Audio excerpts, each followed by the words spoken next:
Hey, I'm really sorry, but I got excited and I started putting the paneling on the wall before I was shooting video. This is the hardest wall to do, and I guess I just got really kind of focused on it because I had to solve a bunch of problems. Not problems, but I had to find the right order in which to do stuff. And that's the thing about this van. Everything in construction is really dependent on doing everything in exactly the right order, or you end up with problems.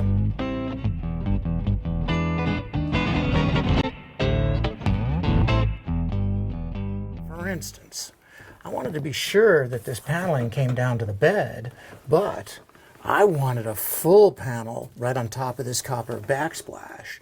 So I had to start my layout from the top of the backsplash and work my way up. Because the way I install this, I want to fasten the stuff to the wall with the tongue up on every single piece. And that way I can take my nail gun and I can put the blind nail right through the top of the tongue and it won't show. That means I got to stack this stuff up with the groove down all the way tight against the backsplash. And I still have to maintain a nice parallel, not level, but parallel line with the window opening so that when I'm finished, the paneling, the bead in the panel will be parallel to the window. And it's not right now, but that's because the window is still loose. But I'm so close, I just have to adjust that window a tiny bit before I fasten it off. Now, the other thing that's kind of funny is, on the other side of the van, I'm going to do exactly the same thing. I'm going to take the paneling, and I'm going to start with the groove down and the tongue up, and I'm going to toenail right through the top of the groove, top of the tongue, all the way up the other side. Which means when I get up to the ceiling, something weird's going to happen. So let me show you what I'm doing here so you can see the whole picture. I struck a line right down the middle of the van before we cut the holes in the ceiling for the skylight and the fan unit, and before we mounted the solar collector too, to make sure that everything was centered right down the middle of the van. And I still had those marks, and I picked them up again, and I made sure that I highlighted them. I got them now on the skylight on both ends of it. I've got those marks, and I've got the center mark right over here too, running right down the ceiling. I started from that center line right here. I measured back 4 inches. Now I just picked 4 inches arbitrarily, but I wanted to be sure I was back onto the sheathing, the underlayment that I installed, and that I was far enough back that I'd also be able to see what happens as that wing A-board comes in here. So I measured back 4 inches and I struck a line, and I did that in both directions. So now I have 2 parallel lines measured off the center line of the truck. And I did it again. I measured again off the center line of the truck and struck a line at 16 inches in both directions. I've got one on that side of the van and on this side of the van too.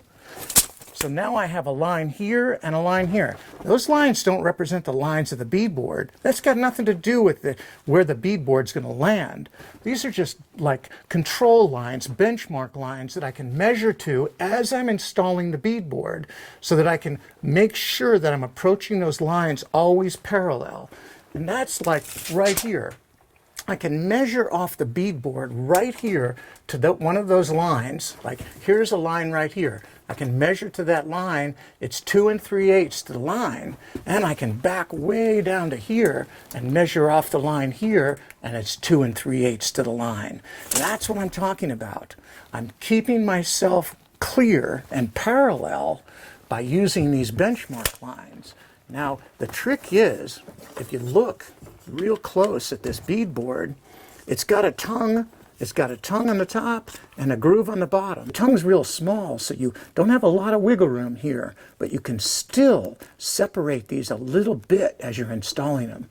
You can pick up a 32nd of an inch easily. You may think, oh, a 32nd of an inch is nothing, but a 32nd of an inch, you start adding that up to 2 or 3 or 4 boards, and before you know it, you've picked up a 1/4 of an inch.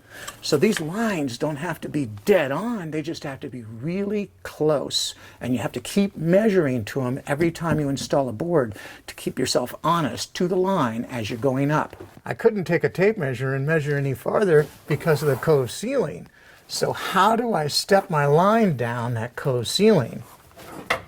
With a compass.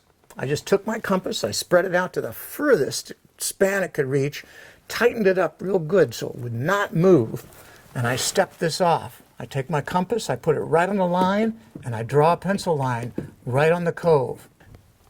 And that's all I'm talking about. So now I've got really perfect lines running all the way down the truck.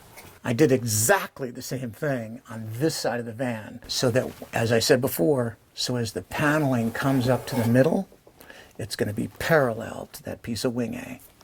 Promise. I tested out different adhesives. Like, I know PL Premium, it's a polyurethane adhesive. I know that's going to work because it'll glue anything together. But I didn't really want to use it inside of here. I wanted to use a latex adhesive because it's easier. It's easier to clean up. It's usually easier to apply. But here's what happened with the latex adhesive. I clamped these two pieces together. I came out 2 days later and busted them apart pretty easily. So as far as the latex adhesive goes, that don't work. Well, I'm going to apply a good bead of PL Premium to the back of this. So here's the piece.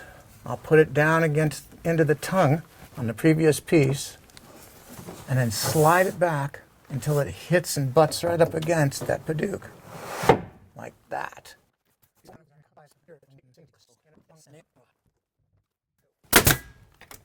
Okay. I temporarily tack this piece in place so that it's parallel to the tongue at the bottom, because it's sitting on this door head and it raised the piece up. So I matched this gap right here that's caused by the height of the door head. I matched it all the way down, which makes it parallel. So now I'm going to take my scribes, I'm going to spread them for that gap. Now, if I wanted to get everything perfectly tight, I'd spread them exactly to the gap. But in this case, I'm going to make it a little bit bigger because this piece doesn't have to end up tight against this door head. I'm going to end up putting a piece of trim across this door head that'll come all the way back to here and hide this whole pop out. So I just want to get a decent cut line, and I'll just run my scribes just like that.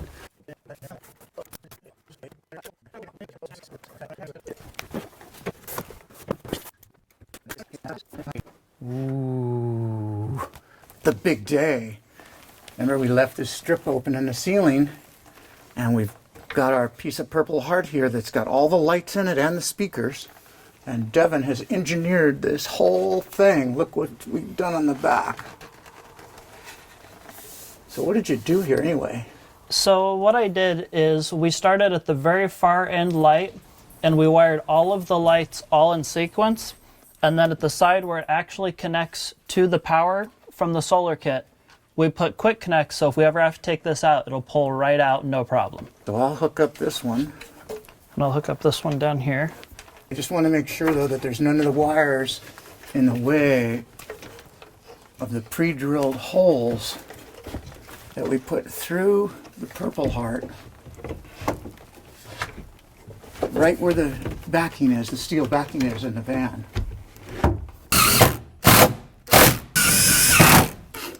And there's the last one. So I'm going to put the trim around the skylight next, but right now I think I want to check these lights and make sure we didn't hit a wire with one of these screws. Bingo. Dimmer. And they're on a three-way. So you can go to bed at night and shut them off. So the lights work really good, but is anybody home?